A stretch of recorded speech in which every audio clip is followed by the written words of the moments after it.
Welcome to நம்ம வீட்டு சமையல். இன்னைக்கு நம்ம சமையல்ல ரொம்பவே சூப்பரான எறா பிரியாணி எப்படி பண்றதுன்னு பார்க்கலாம். அதுக்கு முன்னாடி மறக்காம எங்க சேனலை சப்ஸ்கிரைப் பண்ணிக்கோங்க, பக்கத்துல இருக்க பெல் பட்டனை பிரஸ் பண்ணிக்கோங்க. உங்களுக்கு இந்த வீடியோ பிடிச்சிருந்ததுன்னா மறக்காம லைக் பண்ணுங்க. இன்னைக்கு நான் 1 kg அளவுக்கு எறா பிரியாணி பண்ண போறேன். 8 பேர் சாப்பிடலாம். ஒரு பெரிய பாத்திரத்துல 1/2 கப் அளவுக்கு எண்ணெய் சேர்க்கிறேன். இது கூடவே 2 டேபிள் ஸ்பூன் அளவுக்கு நெய்,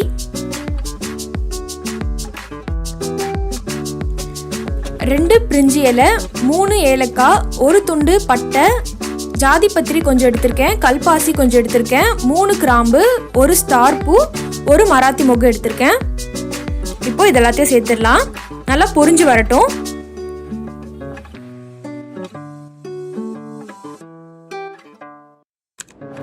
இதெல்லாம் நல்லா பொரிஞ்சதும் 1/2 கிலோ அளவுக்கு வெங்காயம் எடுத்து நல்லா இந்த மாதிரி ஸ்லைஸாக கட் பண்ணி வச்சிருக்கேன். இதை இப்போ சேர்த்துடலாம். நான் 1 கிலோ அளவுக்கு பாஸ்மதி அரிசி போட போகிறேன். அதனால 1/2 கிலோ அளவுக்கு வெங்காயம் எடுத்திருக்கேன். நீங்கள் அதுக்கு கம்மியாக செய்கிறீங்கன்னா எல்லாத்தையும் கொஞ்சம் கொஞ்சமாக குறைச்சிக்கோங்க. வெங்காயம் நல்லா கோல்டன் ப்ரௌன் கலரில் வரட்டும்.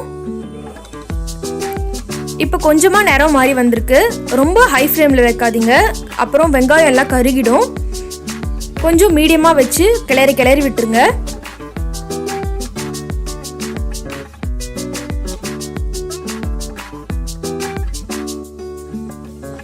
இப்போ பாருங்க, நல்லா கோல்டன் ப்ரௌன் கலரில் வந்துருச்சு. இந்த சமயத்தில் நான் 6 பச்சை மிளகாவை நீட்டாக கட் பண்ணி வச்சுருக்கேன். அதை சேர்த்துடலாம். சேர்த்துட்டு ஒரு தடவை மிக்ஸ் பண்ணிக்கோங்க.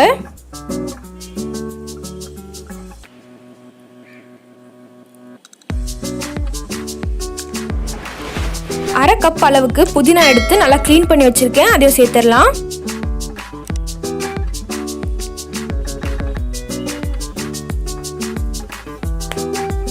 இது கூடவே சின்னதா கொத்தமல்லியும் நறுக்கி வச்சிருக்கேன். அதையும் சேர்த்துடலாம்.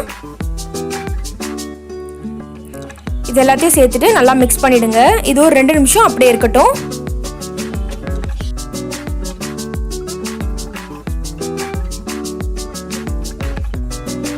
நல்லா வதங்கிருச்சு. இந்த சமயத்தில் 2 டேபிள் ஸ்பூன் அளவுக்கு சில்லி பவுடர் சேர்த்துடலாம். இது இந்த ஸ்டேஜ்லேயே சேர்க்கும் போது நல்ல கலர் கொடுக்கும். அதனால தான் நான் இப்பவே சேர்க்கிறேன். எல்லாருமே மோஸ்டா சிக்கன் பிரியாணி, மட்டன் பிரியாணி தான் பண்ணுவாங்க. இந்த வாட்டி ஒரு சேஞ்சுக்கு ப்ரான் பிரியாணி பண்ணி பாருங்க. ரொம்ப சூப்பராக இருக்கும். இஞ்சி பூண்டு விழுது 4 டேபிள் ஸ்பூன் அளவுக்கு சேர்க்கிறேன். 1 கிலோ அரிசி சேர்க்கறதுனால 4 டேபிள் ஸ்பூன் இஞ்சி பூண்டு விழுது போட்டால் தான் கரெக்டாக இருக்கும். இஞ்சி பூண்டு விழுது சேர்த்ததும் மிக்ஸ் பண்ணிகிட்டே இருங்க, இல்லைனா இஞ்சி பூண்டு விழுது அந்த பாத்திரத்தில் நல்லா பிடிச்சிரும். இதுவும் ஒரு 2 நிமிஷம் அப்படியே இருக்கட்டும்.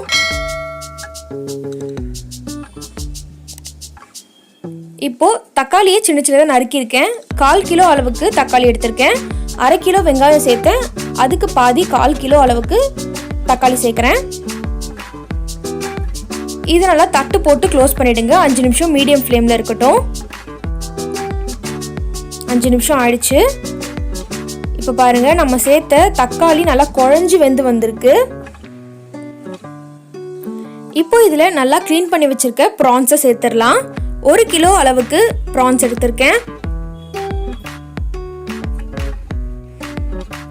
நல்லா மிக்ஸ் பண்ணி விட்டுருங்க. எறா பிரியாணி செய்யும் போது எப்போவுமே சரிசமமாக அரிசியும் எறாவும் போட்டால் தான் நல்ல டேஸ்ட் கொடுக்கும். இந்த 1 கிலோ எறா பிரியாணியை தாராளமாக 8 பேர் சாப்பிடலாம். தேவையான அளவு உப்பு சேர்த்துக்கோங்க. அப்படி நீங்கள் கம்மியாக செய்ய போகிறீங்கன்னா அதுக்கேற்ற மாதிரி இன்க்ரீடியன்ஸை கொஞ்சம் கொஞ்சமாக குறைச்சிக்கோங்க.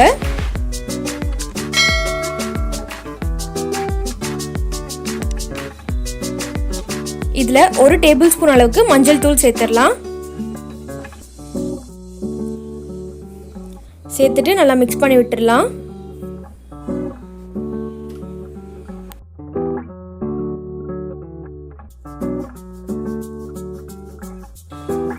இப்போ இது ஒரு 5 நிமிஷத்துக்கு மீடியம் ஃப்ளேமில் க்ளோஸ் பண்ணி வச்சுருங்க. அப்போ தான் ப்ரான்ஸில் இருக்க எசன்ஸ் எல்லாம் மசாலாவில் இறங்கும். நல்லா டேஸ்ட்டாக வரும்.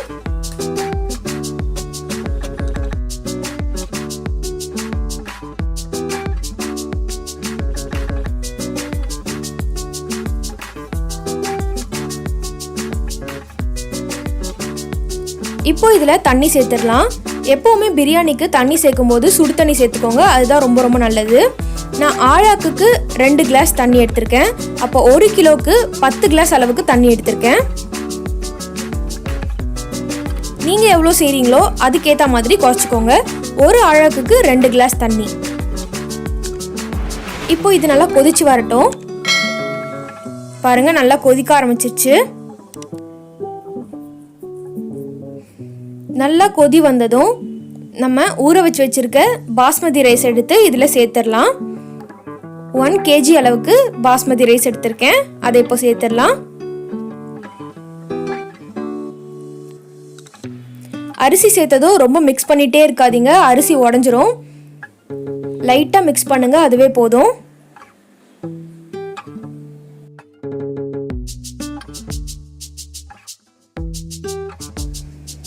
இப்போ நான் இதில் 2 டேபிள் ஸ்பூன் அளவுக்கு பிரியாணி மசாலா சேர்க்குறேன். உங்களுக்கு அது தேவைப்படலைன்னா நீங்கள் சேர்க்காம கூட விட்டுடலாம். ஒரு எலுமிச்சை பழம் எடுத்து அதில் இருக்க ஜூஸ் எடுத்திருக்கேன், அதையும் சேர்த்துடலாம். நல்லா மிக்ஸ் பண்ணிவிடுங்க.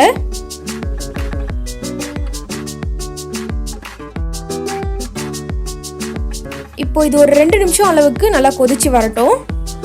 அதுக்கப்புறம் நம்ம தட்டு போட்டு க்ளோஸ் பண்ணிடலாம். கொதிச்சு வந்துருச்சு. இப்போது 25 நிமிஷம் அளவுக்கு தட்டு போட்டு மூடிடுங்க, மீடியம் ஃப்ளேமில் இருக்கட்டும். மேலே ஏதாவது ஒரு வெயிட்டான பொருளை எடுத்து வச்சுருங்க. 25 நிமிஷம் ஆயிடுச்சு. இப்போது திறந்து பார்க்கலாம். பிரியாணி ரொம்ப ரொம்ப சூப்பராக வெந்து வந்திருக்கு. உங்களுக்கு பார்க்கும்போதே தெரியும், ரொம்ப வாசனையாக அருமையாக இருக்குது. அரிசிலாம் கூட உடையாமல் நல்லா சூப்பராக வெந்து வந்திருக்கு. அவ்வளோதாங்க, ப்ரான் பிரியாணி அட்டகாசமாக ரெடி ஆயிடுச்சு. நான் இதை ரைத்தாவோட சர்வ் பண்ண போகிறேன்.